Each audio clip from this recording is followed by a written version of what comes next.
and welcome to 9 to 42, the podcast from the team at the Guitar Show UK. Join us for interviews, updates and chat with artists, influencers and those that manufacture the gear that we love.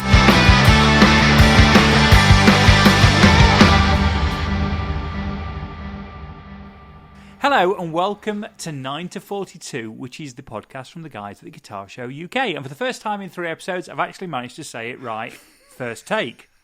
Because I've been getting that slightly wrong for the last few weeks. Anyway, my good friend Jason Hunt is there on screen, looking resplendent. How are you, Jay? I'm very good, thank you. Yeah. Is that it? Nothing else? Well, I don't know what to say.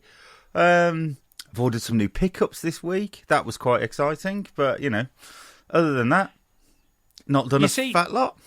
You see, you've got a you've got a guitar story there, and that's great. You're ever the professional. I've had a guy round to repair my garage door. It doesn't quite work the same way, does it? No. Really? Cool. We are joined tonight by Neil Ivison. And Neil Ivison is the Ivison in Ivison Guitars. Evening, Neil. How are you? Very well, thank you, gents. Very well indeed. Yeah, nice to be here. It's lovely to see you. It's lovely to see you. For the first time, actually, the first time we've met. It is, yeah, and it's the first time I've ever done a podcast of any description, so, yeah, be gentle. I shouldn't worry about it. It doesn't matter how many you do, you don't get a right lot better at them. Okay. Don't you have a radio show? Well, I did for a while, yeah, actually, a lockdown radio show, Americana show on what was BFM radio, yeah. That was good fun. So Something new and different. You must be quite used to yakking into a microphone Well, with no one listening. Yeah, but it's more talking to yourself, isn't it? That's the thing. It's you just you hope somebody's there listening. Whereas I know I have an audience of 2, so it's. We could switch our cameras off if it makes you feel more at home. Just start playing music. Yeah. That's the trouble. And you said Americana. Yeah. Is that a musical passion? Very much so, yeah. Yeah, definitely country, Americana, roots stuff. That's where I'm at. Have you found that's a genre that's growing? Very much so, yeah, definitely. It's because it's all encompassing, really, Americana. I mean, it's such a big. There's also such a large umbrella, rather, over so many styles. I mean, there's lots of blues in it. There's rock in it. There's sort of very trad country. There's sort of alt country, new country. And it's all under this Americana umbrella, really, which is singer-songwriter stuff as well. But it genuinely song-based, guitar-based, with harmonies, that sort of thing. You would class as Americana, or I would certainly class as Americana. I got to know a band a few years ago. I don't think they're going actually anymore. Called Dexeter, and they were in the more slightly country end of the spectrum. Slightly country, but certainly definitely crossover.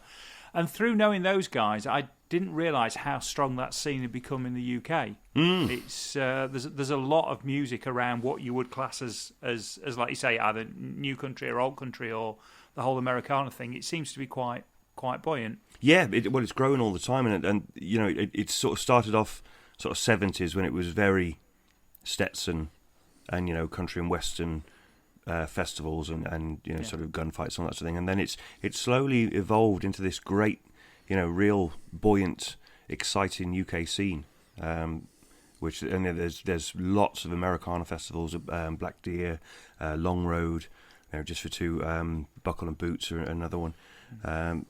But yes, it's a really good scene, and a lot of the American bands, want to come over and play the UK because they feel that they're really appreciated here, So it's really good. What was the name of that band that Ian? We've got a listener who came on the podcast. What was his band? Windtown Marshalls. Okay, they're great.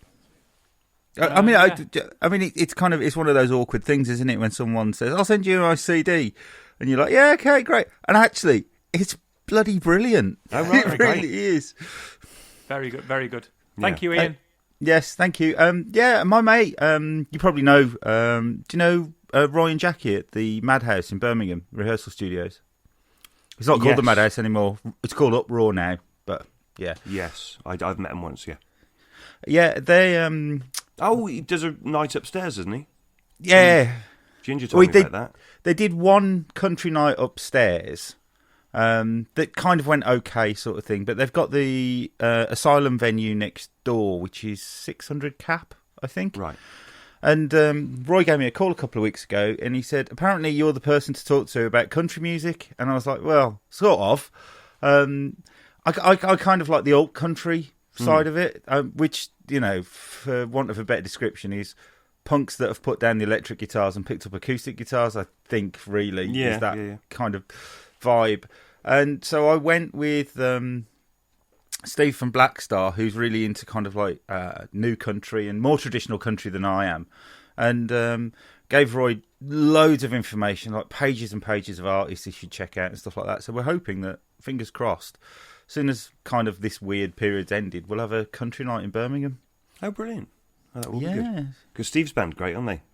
Gasoline and Matches. Gasoline and Matches, of course it is. Yeah. Yeah, they do a lot of the festivals too. They do buckle and boots and stuff like that, yeah. Really good. Yeah. They are told you it'd swerve off into a different direction. There you go. Point. Well, it's been a pleasure, lads. Well, thank you very much. Yeah, lovely to see you. Yeah, all the best. So I suppose we should really start with. I was reading an interview with you. I think it was from the Guitar Mag, and it says it all started for you with Status Quo, and you went to see him at the NEC. Yeah, 21st of December 1993. What was it called? The 4 gigs in a row. They did a tour after that. I should know this. Rock Till You Drop tour. There you go. Right. FM was supporting the loudest band I've ever heard in my entire life. My 11-year-old. Really? My 11-year-old. Oh, you were self 11. was completely shocked and scared to death by FM. And then Quo came on, and it was just a lightning bolt moment, if ever there was one. See, I had the same, but I'm older than you. So I was doing my homework, and it was 1982 because it was 1 + 9 + 8 + 2 equals 20 years of Quo. Do you remember that album? I do. Dear John's on it, Yes. and they were doing a Prince of Wales Trust gig at the NEC. Okay. Which I didn't go, but it was broadcast live on the BBC, and I watched it on my tiny little black and white portable TV, and I was really into Adam and the Ants and Shaking Stevens at the time, and I'd never heard anything like Status Quo in my life before, and it was just like, right, I'm growing my hair. Yeah. Awesome. I know, I've been to see him a few times, and I genuinely think for the first hour they are the greatest band you'll ever see live. I did find by the time we got to the 2-hour mark, I was like, yeah, okay, lads, find the other chord now, please. But actually, for the first hour, they were fantastic. Yeah. They were the first, second, and third band I ever saw. Because I saw him at the NEC when I was 11, and then my uncle, who was a big Quo fan, sort of got wind that I liked him, so he said, right, well, the next tour they're playing Telford Ice Rink, so I said, right, let's go to that. Telford Ice Rink. Yeah, it was. Just one of them bizarre gigs, covered over the ice and put a gig on, and the support band came on and did the thing and went off. Support band, this is how nerdy I am, were called Little Egypt. And I believe that was Francis Ross's one son was in that band. And when they went off and they were doing the changeover, my uncle said, come on, because he was he'd been to Reading Festival and done loads of gigs as a thing. And we pushed right the way to the front and we got against the barrier and we were underneath Rick Parfitt. And they came on and opened with Caroline. Or no, in fact, they opened with Paper Plane. And Rick Parfitt, which was a complete, this is like curveball. Quo have never opened with Paper Plane, but they did at Telford. And Rick Parfitt was literally, 3 foot from us, above us, swinging the Telecaster over our heads while he was playing the intro to Paper Plane. It's like, oh man, this is the greatest job in the world. I have to do this. And then as he kept doing it as the gig went on, then Roadhouse Blues they did, and there was like 13 or 14 minutes of Rodeo Blues, and he came on, and he was shaking his head, and his sweat was dripping on us, and I was just like, this is the thing, this is for me, so that was it. Schoolwork out of the window, forget that, this is it. And I always remember they had grey Marshalls, they had all the backline was grey, and I thought, well, they must be something if their amps aren't black, and they're cool enough to have grey cabs. They're the boys. I went. Go on, sorry. No. And then the third time was Hereford Leisure Centre. The tour after that. Yeah. All the great gig meccas I've been to. Let me tell you. Wow. I went to see my mate. Used to do the merch for them. Okay. And invited me along to the NEC and invited me backstage. And it was the tour where they got all the white cabs rather than the grey. No longer black or grey; they come completely white. But what was really funny when you're backstage at the NEC is there's not a huge amount of glamour backstage, is there? Ever? No. And they got those mobile. We bought one when we moved house, and we hadn't got any wardrobes. They're kind of like from Argos. They're like two metal bars and one across the top, and they're on wheels, sort of thing. And what was amazing? Had one.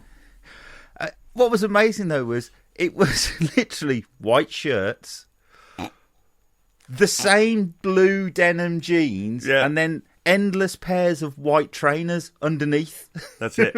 And they have an assistant who irons them before every gig. Because years later, which was like a great moment for me, because I coveted that green Telecaster and that white, the green, Rick and Francis Tellys. And years later, I was doing a gig. I was working for a band called It Bites. Remember the Francis Dunnery. Yeah. Well, Frank wasn't with them at that point, but it was it was everybody bar Frank.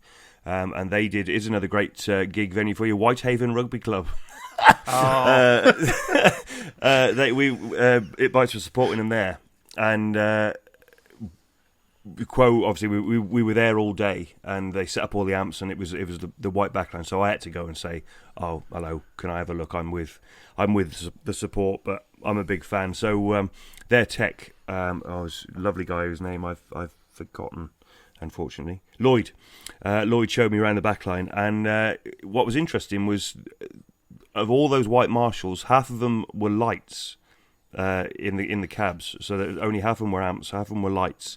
And then behind all that stack of amps were two AC30s in cabs, which were just flat out, and they were mic'd up in isolation cabs. And so half the Quo sound is Marshall, and half of it was these Voxes that the front of house engineer would mix the two sounds and get the Quo guitar sound, which for a nerd like myself was incredible.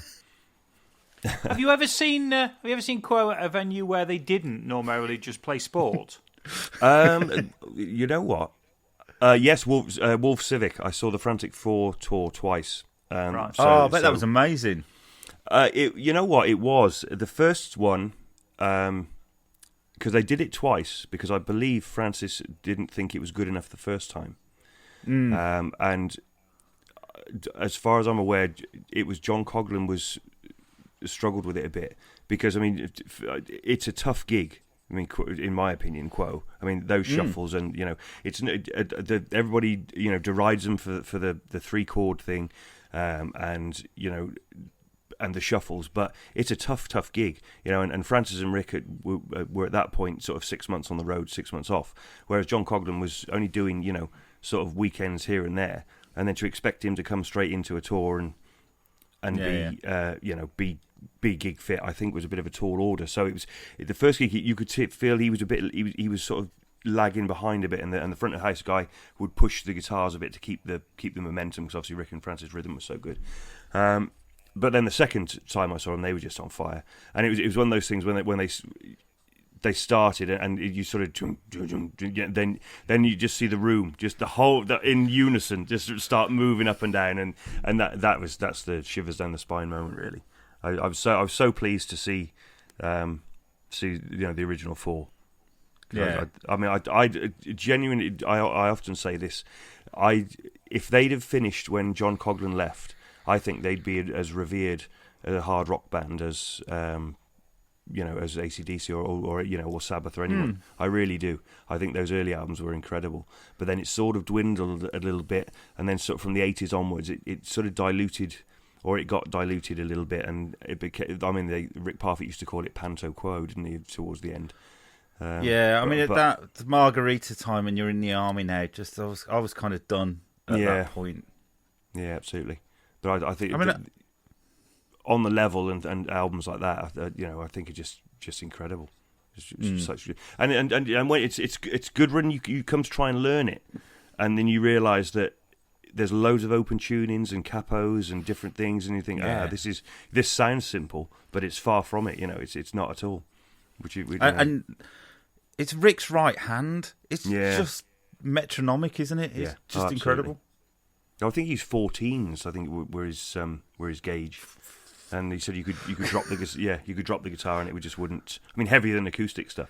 I mean, and he had a wrapper. He changed the telly bridge for like a wrap over Gibson style, and he just used to hammer it. I think his other little trick was to put a Lego tire off a Lego wheel on his volume knob, so it gave him more traction. And his picks, Lloyd gave me a pick actually. It was one of these red picks, and he used to put 4 Bradle marks in it, so there was a spike, so Rick could hold it because he was thrashing it so hard that if he didn't have these grips, the thing would fly out of his hands. So he just thrashing it. Amazing. Yeah. God bless him. God rest his soul. What a man. Well, I hope you've enjoyed this evening's episode of Status Quo. Yeah, Status Quo fan club. Sorry. So, wait, how do you get from Status Quo to being a tech then for its bytes and so on? Well, I was in bands obviously from that moment on, just trying for years and years and years, and I just fell into it really. I was in a band and we were doing quite well, and then just lulls in between our own tours, and I didn't have a job because we were touring a lot. And then a friend of mine said, "Oh, could you come out and help with this band?" And funny enough, my first ever tech gig was, and this is what it all seems to happen with me in at the deep end thing. My first ever tech gig was Download main stage on a Sunday morning with a band called Society One, and they were really, really heavy. But the whole reason they were playing the main stage is because the singer did the whole set suspended from the stage with 4 meat hooks in his back. Nice. And they're an American band, and that was their whole thing. And not only that, did they put these 4 hooks, literally just bare-chested, shirt off, and they had this surgical guy come in and insert these hooks in his back, and then they lifted him up on the truss. Not only did they lift it, once he was up, he started singing, and obviously it was like, it was sort of real heavy metal, sort of death, screaming stuff. They started swinging him into the audience. So it's on video somewhere. And we had our own little isolated porta cabinet at the back, kept at a certain temperature because to keep his skin supple and what have you. And it was, and then he came off, and they had to take these hooks out, and that was the thing. Wow! So that was my first tech gig, and then it was a little bit more sedate after that. Then I ended up doing a gig with Alphabeat. So from one extreme to the other. So you tech. How long did you tech for? Well, on and off for 15 years, really. The next band I did was was the Yo-Yos and Three Colours Red. See, I am a massive Yo-Yos fan. Yeah, me too. I loved the Yo-Yos. I mean, it all went a bit wrong at the end. Yes, but I Don't Need You. I've got my big shoes and tattoos. Pretty much summed up everything I loved about music. They were just so much fun. Yeah, I thought they were a wonderful, wonderful band, and I became good friends with Tom Spencer years later. From that tour onwards, really, he's been a great pal, and we've played together for many years. That album for me was, at the time was everything. It meant the world to me, that record. I thought it was just wonderful. The massive guitars, massive harmonies, great hooks. It was perfect. Yeah, it was. I still get out and play it, every now and again now. And it must be, 20 years old now or something? I think it was 20 years last year, wasn't it? Wow. Which is insane. And I mean, I love Three Colours Red as well. They were just a great band that never really got their due, I don't think. No. I used to. Do you know their song "Cancel the Exhibition"? It's on the second album. I know. I used to play that through the PA when I was doing my event at the NEC when we were on build-up day, and no one really ever noticed. Oh, really? Great. So you kind of you do the teching. You're in your band. You're in a band called the Misers. Yes. So the Misers was one band. I've been in a lot of bands with bizarre names a little bit really. So the Misers, we did put out an album, did a couple of tours with the Proclaimers, which was pretty. Yeah, it was good. The Misers, and then that. Just trying to think of the timeline. That morphed into that finished then, and there was a band called Stone Mounted Sinners, which was just myself and Sarah the Sarah Warren band were a band from Worcester, which Nick and Sarah joined that band, and then that was we had that up until 18 months ago really, when it all finished. But again, Americana stuff, that sort of thing. Yeah. I do remember listening to some stuff. I think you posted on the Fretboard forum, does anybody know anybody that can mix country? Years ago, and I kind of responded with, yeah, I recommend Dan at Mushroom Studios in Birmingham opposite PMT. Ah, okay, right. Only because he'd recorded some of my stuff. Yes, because you'd done something similar, hadn't you? Yeah, it's just that, What's that song? The Ryan Adams lyric, Whiskey Town lyric. I started this country band because punk rock was too hard to sing, and then I just kind of went, yeah, I get that as I'm getting a bit older. Yeah. It's a bit more sedate, isn't it? It's a nice pace of things. So I suppose we should kind of get on then to. So you've done lots of teching, you've been in lots of bands, and then you start Ivison Guitars. Yeah, well, I was with a band. I was with a band called the 1975. And I did the first 18 months of their career with them, and they were just such a great. It was a real nice story with them because they were lads from school. They'd known each other since they were 9 and 10, and formed a band in the school music room, and then just taking it through loads of different bands and loads of rejection, what have you, and then eventually got a foothold and became the 1975, and it literally took off, and we went from sort of 4 in a room to 7 in a splitter bus, sharing hotel rooms in the middle of Europe, all together, to private jets within 18 months. So wow. it was a meteoric rise, and we did loads. We went around the world twice, and I think it was the time that I was with them, they were named the hardest working band in mileage throughout the world, with flights and what have you. I mean, it was insane, really. It was great to do, but it was insane. And it got to the point after 18 months where they were still doing so well that the management said, right, well, we're going to go around again because we need to keep the momentum and capitalise on it. And at that point, I had to say, look, I've got a wife, I've got a young son who's, I think he was 3 at the time.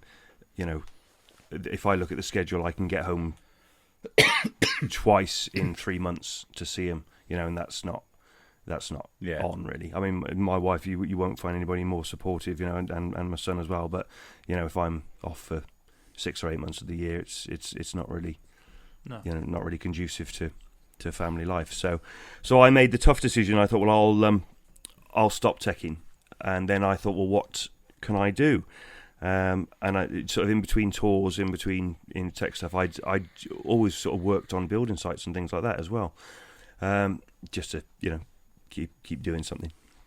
And a friend of mine happened to get in touch and said, oh, well, I make Scandinavian style wooden holiday lodges, and I need somebody to come and help me do that. Would you be interested? And I was like, yeah, great, exactly, I'd love to do that.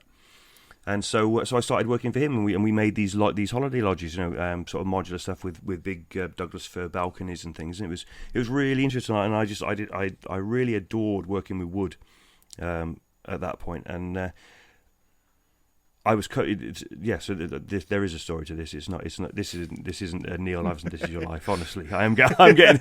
You will find I do get to the point eventually.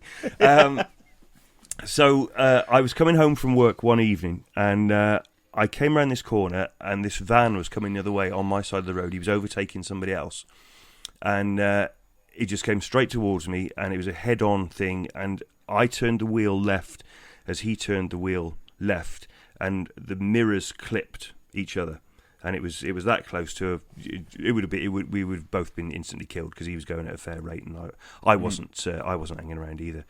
And it was one of those things where I got home and any excuse to buy a guitar, I just thought, well, I could have been killed there, and I've never had a '59 Gibson Les Paul Junior. So I'm going to go and buy one. So the next day, I went and found one online and said, right, I'm having that because I could have died yesterday.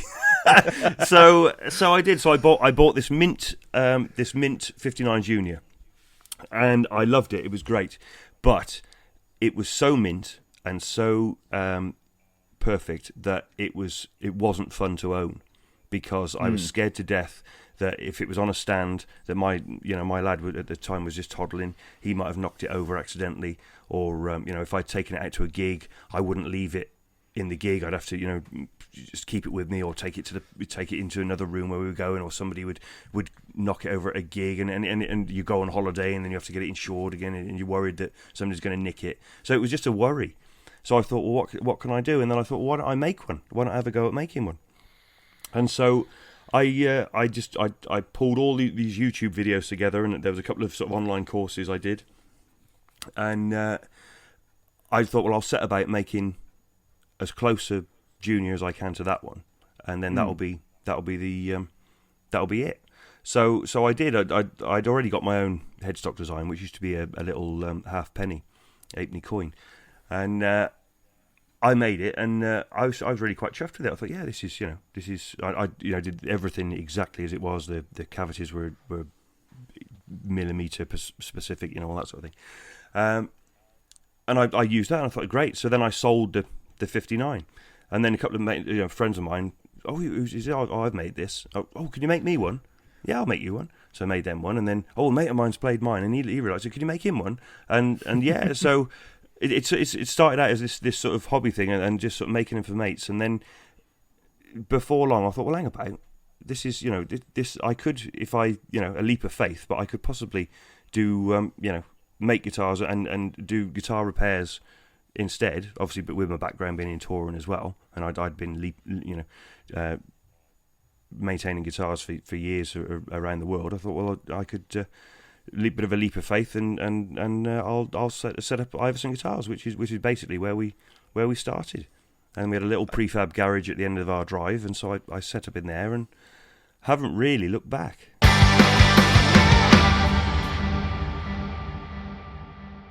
When I got made redundant from the NEC 11 years ago, and I'd got naively, I'd got my redundancy pay, and I was like, I'm going to invest this, and I'm going to do something with it. Rather than actually, what I did do was live on it until the guitar show started paying me a decent enough salary. But I love 59 double cuts. Well, I mean, I just love them because I'm a massive Johnny Thunders fan when I was growing up, and it was like, the problem I've got is that I'm 6'2" and they look like toys on me. But I love the sound of them, and I love playing them and stuff. And at the time, so 11 years ago, you couldn't buy a Junior for love nor money anywhere. No. Gibson weren't doing them unless they were custom shop, and that's kind of like a weird thing for Gibson to do, I think. So I'd done tons of research, and I was going to get them made in the World Guitar Factory in Korea. Okay. And but ultimately, it came down to: are you prepared to put practically all of your redundancy money into having to buy their minimum shipment load of them? And it was like, this is all very well, but where do I store that many guitars? And so in the end, I kind of bottled it. But there was like a massive gap in the market. And I think even some of the sort of when Gibson, was it 2015 Gibson started issuing them again? But they did that weird, really wide neck thing on them. That's right. and it doesn't feel right. So, you know, it came as no surprise, actually, that your juniors kind of took off, because I think there was a real demand in the market for them. And you kind of filled that. And I suppose, and then it goes on, doesn't it? Because what came next? Was it the Hurricane that came next? Yeah, I've always loved, you know, for me personally, I've always loved single pickup guitars, you know, Esquires, Juniors. It's specials to a point, but obviously they're two pickup. But yeah, so it's if I tell you where it came from is I was doing the Juniors, and my whole thing was to try and get them as accurate as possible. You know, in replica in every sense, apart from the headstock, obviously. And I thought, well, you know, this is quite a, you know, and I enjoy this, and it's, you know, it's I'm earning a living doing it. And then it was, you know, that Play Authentic thing Gibson came out with, you know, which was a little bit, you know, it was a little bit clunky the way it was delivered, but to be honest with you, I heard it and thought, they've got a point, you know. I can't disagree with this, you know. They've got a point. So I thought, well, you know, I'm not gonna shake the cage or, you know, kick the wasp's nest. So I thought, well, let me see if I can do my own thing. So literally the same night, I just sat up late one night with a bit of paper and said, well, I want a classic 50s Les Paul shape, but how can I make it my own? And came up with the Hurricane, which was you know, sort of essentially 50s Les Paul shape with a different cutaway, and a new headstock design, which was because that's always the sticking point with guitar design, as you know, the headstock's got to be right, because guitarists are so traditional in their not views rather. So I was looking to her, I thought, what can I do with this? And I saw a picture of Marilyn Monroe, and she's my favourite 50s pinup. I think she's gorgeous.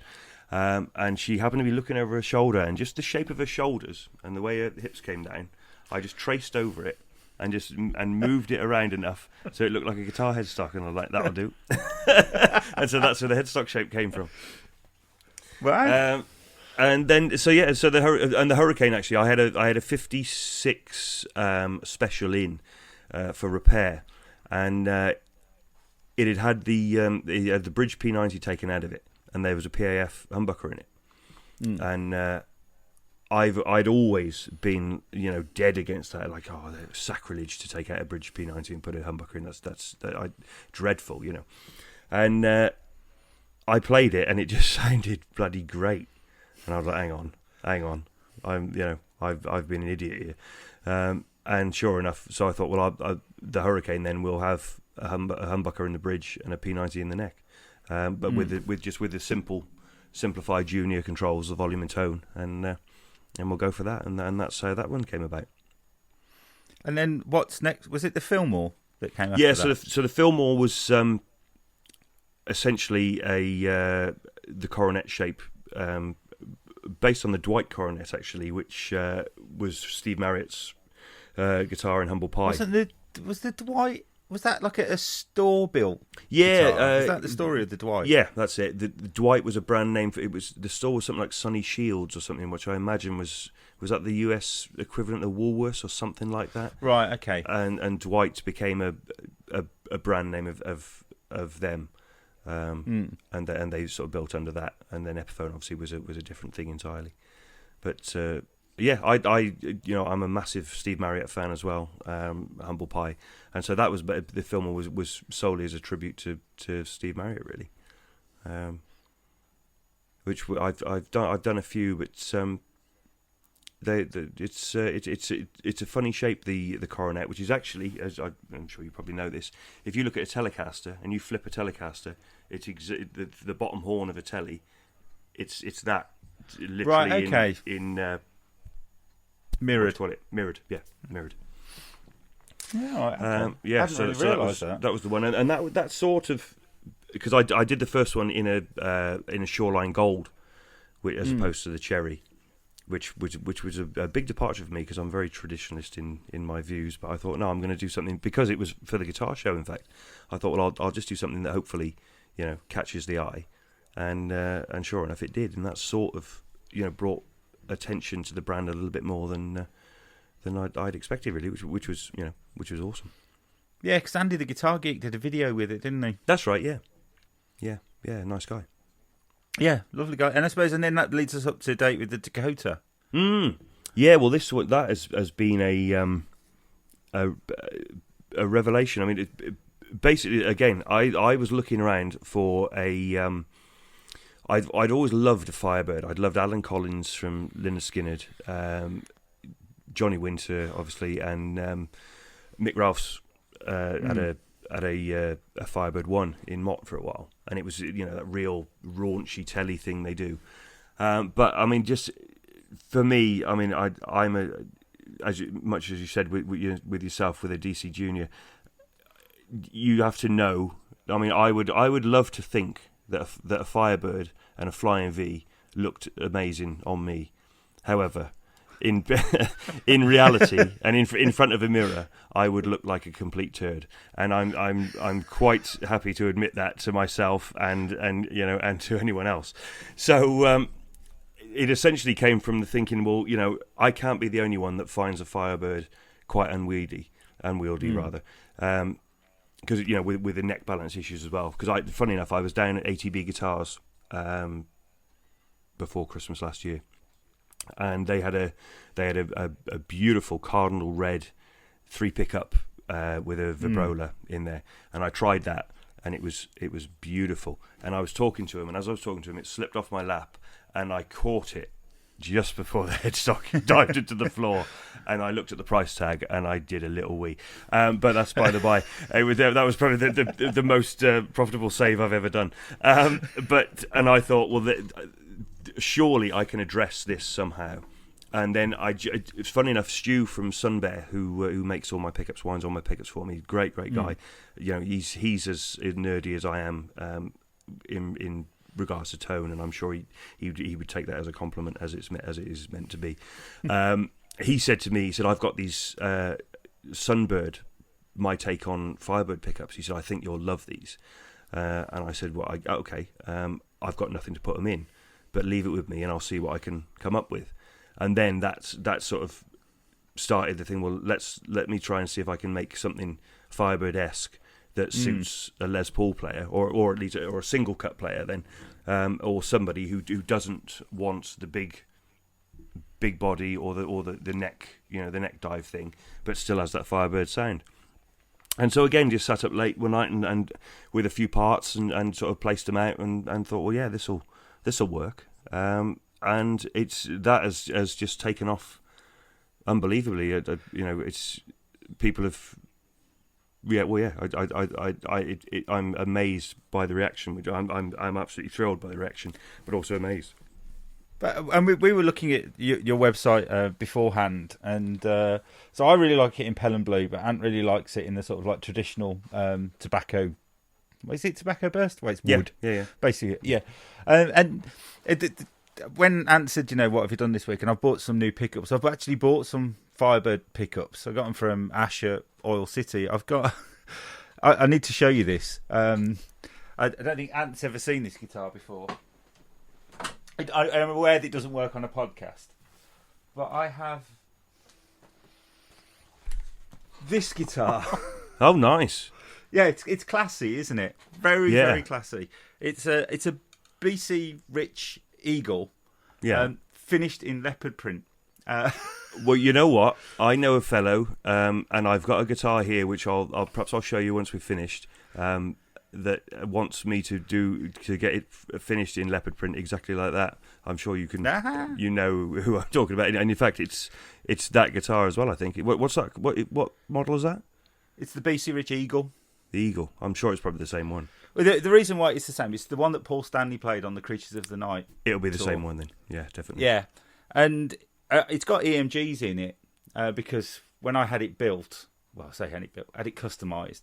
Mm-hmm. I put the EMGs in, and I realised I don't actually like EMGs, but I wanted to keep the aesthetic of the flat black pickups, no screws or anything. And I love my non-reverse Firebird, and I love the sound of it. But like I say, it is a big, unwieldy kind of beast. Yeah. But Ash does humbucker-sized, flat black Firebird pickups, and I was like, That's going to sound amazing. Yeah, great. In them. So, ordered them this week. They are on their way. Oh, good man. But if you need to see this guitar, I'll bring it down to you. Okay. Oh, thanks. Yeah, well, I'll grab this one I've got here. I love the fact, Jace, that you're really so concerned about the aesthetics of the pickups in that particular guitar. In the leopard print guitar, as if the pickups are going to make any difference. Yeah, they've got to be flat. They've got to have no screws in them. They've got to be flat black. And it's like, yeah, I think you're missing the point a little bit here. You've got a guitar that looks like Theresa May's heels. Brilliant. So there is a story behind that guitar. So scroll back 3 or 4 years ago, and it's coming up to NAMM time, but we are moving house in, I don't know, a month's time sort of thing. So I'm half kind of dismantling bookcases and stuff like that before I get on the plane and go to NAMM. And I find when I'm dismantling bookcases and so on and putting stuff in boxes, the Kiss Lick It Up tour program from 1983 when I went to see him at the very glamorous Stafford Bingley Hall. And, I because you pick these things up and you just flick through them, don't you? And I looked at this thing for like 20-odd years. And in the back of it, it's like Paul Stanley uses BC Rich guitars because he wants the best.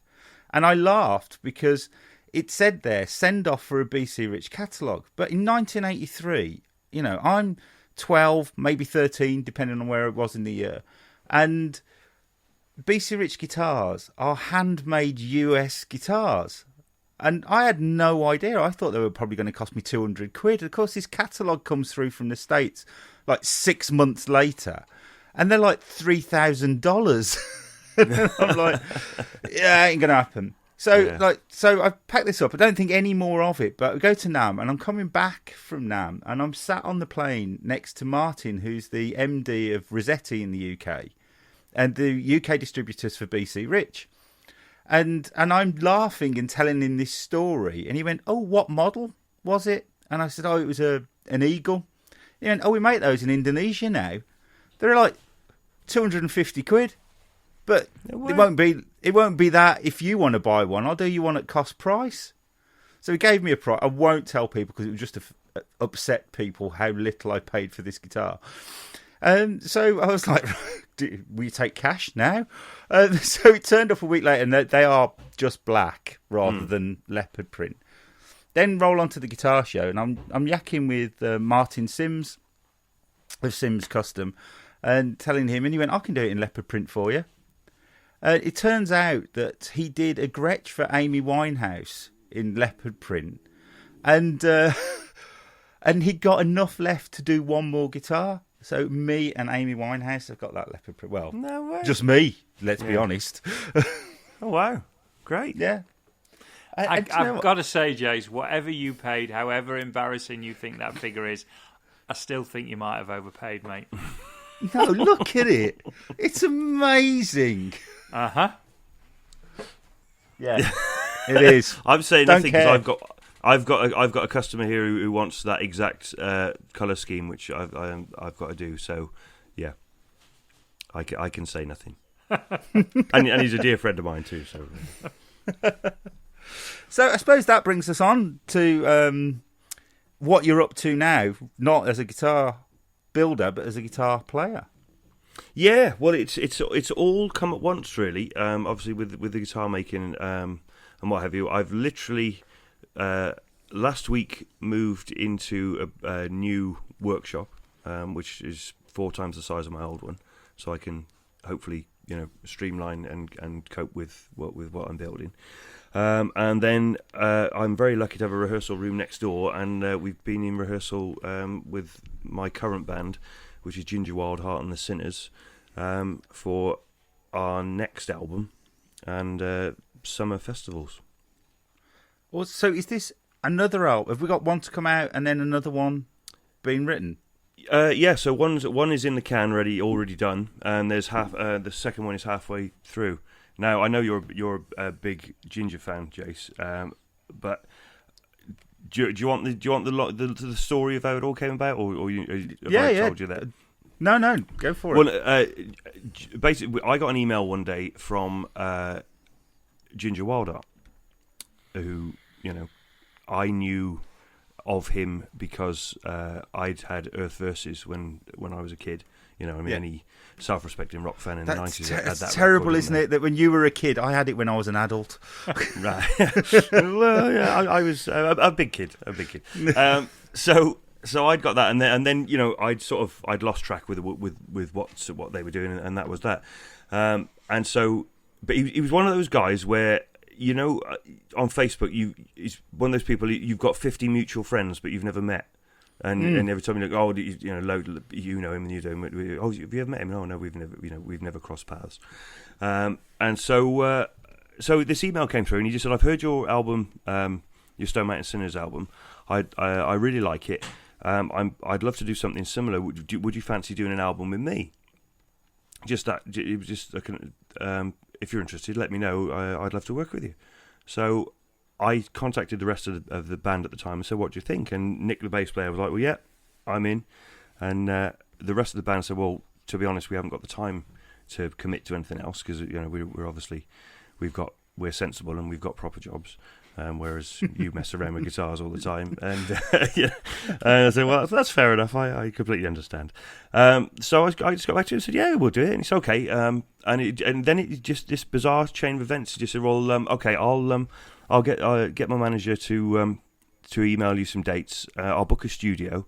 No, sorry. So I'll give you a ring. Sorry. So okay, brilliant. This sounds great. I'll give you a ring." Anyway, he rang me up, and we had this chat, and it was one of those conversations where I just felt like we were both talking to somebody we've known for years. And he said, "Well, I'd like to do a band which marries Creedence and the band, because one of my favourite bands is Status Quo, and Georgia Satellites." And I said to him, "Well, I'd like to do a band which marries the band and Creedence, because one of my favourite bands is Status Quo and the Georgia Satellites." And it was just like, "What? No, you as well? This is crazy." So he said, "Okay." Well, he said. And he said, "You know what? This conversation couldn't have gone better if I'd have planned it myself." And I said, "Well, that's a good start." I would really like to know where my fucking email was, because I love all of those too. Well, there you go. Just luck of the draw, I suppose. And so then he said, "Well, we'll book a studio." And this was before I sort of realised how prolific he was. So we'll book a studio. I'll write some songs for the album, and I'll see you there. And it was one of those. It was that simple. And I thought, I rang Nick and said, I'm not sure if this is a wind up, because it's not this easy.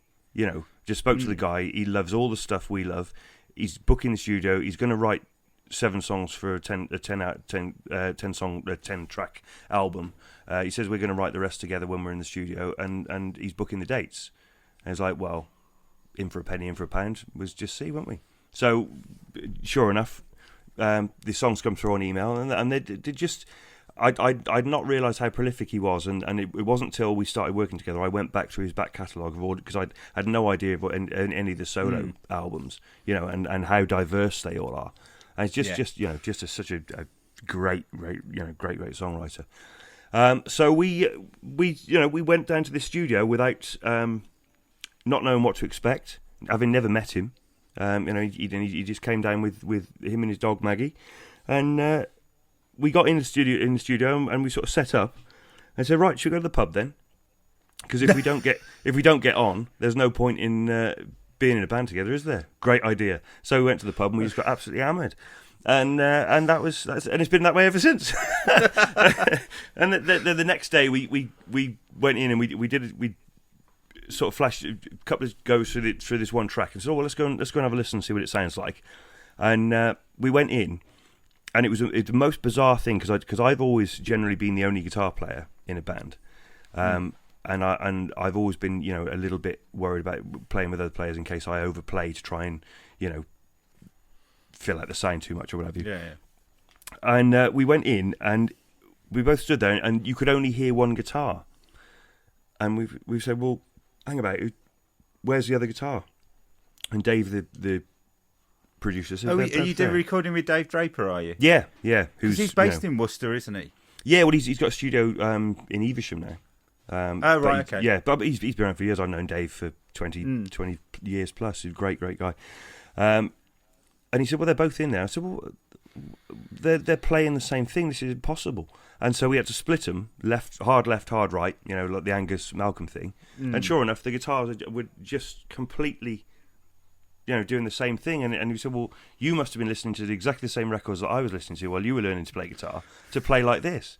And so we've got this great sort of Mick and Keith, we call it the weaving thing, where the ancient art of weaving. Yeah. It's just, but it's that whole thing where we never overplay each other. Or we're always just playing enough, but it's still, never getting in each other's way. And so we christened ourselves in honour of the mighty Quo, Rocket and Parsley. We thought, well, this is a bit like Rossi and Parfit. We'll be Rocket and Parsley. So nice. So that was it. And then as we found out in Ginger World, everything moves so fast. I happened to be looking on Twitter, like the third day we're in.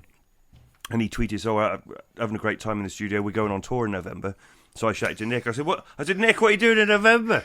He said, "Why?" I said, "We're going on tour." And so, so we went on tour, and we had a wonderful time. And then, other things happened, but all good. But I cannot say anything any more than that. I've probably said too much. But okay. I don't know what I've said, but It's all good. It's all good. It's just going to be just finding the time for it, but we're going to do it, and it's going to be great. And we've got a couple of really nice festivals this year as well, which will be good. You're playing Black Deer, aren't you? And Black Deer and Beautiful Days just announced today, which shouldn't be another good one. Yeah. Cool. Well, I think that probably brings it up to date. I suppose the final question is, when is the album that's in the can out? That I'm not at liberty to say. Okay. Just yet, unfortunately. I sorry, excuse me. I don't know what I can say. Is so I'll say nothing. That's soon. That's it's safest. out soon. Soonish. Yeah. Not till I don't know. Sorry, I don't know. I don't know what I'm like to say. I've never been in this position before. I'll tell you anything, but I don't know what I'm obliged to say. We won't ask you any more questions. Let's leave it there. No more questions, my lord. No further questions. Let's leave it there. And while we're wrapping up mysteries, Jace, if Ginger has any knowledge of that leopard skin guitar, that's the reason why you've never had the call. No, I reckon Ginger will love this guitar. He would covet that guitar off you within a second. Shall I go and grab what I've got here? Yes. Let's wrap up first, shall we? Shall we wrap up? We need to mention Focusrite. We do. I was going to say we need to say our thank yous again to Focusrite. Love you guys. Thanks for sponsoring the podcast. Again, this has been recorded on a Focusrite 202. Do you own anything Focusrite, Neil? I do. Yeah. I've got a 202 as well. Brilliant thing. My microphone's cutting out for some bizarre reason. Don't say that now. After what we've just said, don't say that now. Yeah, definitely nothing not to do with your preamp. It's nothing to do with the preamp. I think it's to do with the microphone. All right, okay, fine. I can hear a little bit of a crackle, but we'll leave that to one side. Neil, it's been a pleasure. Thank you very much for finding the time. It's been lovely to meet you. Thank you very much. It's been an honour to do one of these. I've never done it before, and it's been a real pleasure. Thank you. Cool. Thank you. No problem. You take care. Jace, I'll see you next time. And thanks for everyone for listening. And yet again, thanks to Focusrite for the continued support. Brilliant. Cheers, mate.